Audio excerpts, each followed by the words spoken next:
Проблемите со тутунопроизводството годинава стануваат од ден на ден се поголеми. Струмичките тутунопроизводители неколку пати досега излегува и на протести. Бараа повисоки откупни цени, укинува и на четвртата класа тутун, ама разрешница се уште нема.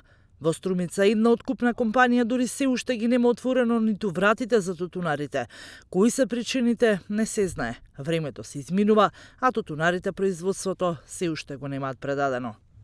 Делчево табак, мислам да се вика, откупувачот се уште не е отпочнат со откупот на тутунот и мислам дека веќе лека по лека времето одминува, ке самите тутунопроизводители ќе најдат на проблем како и на кој начин да го предадат своите количини. Тутунопроизводителите бараат во континуитет средби со ресорното министерство, каде на маса ќе ги стават проблемите и постепено ќе се решаваат.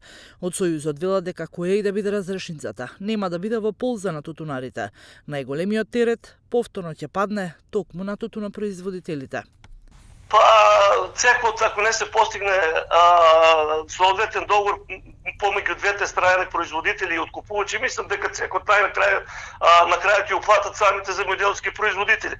Меѓутоа не само оваа година, за жал до оваа година и сите оние земјоделски производители кои не склучуваат договори им се земаат количините на тутун. Годинава во Струмичко засеане околу 1000 хектари со тутун. Од страна на компаниите кои вршат откуп се поделени околу 2500 евидентни листови.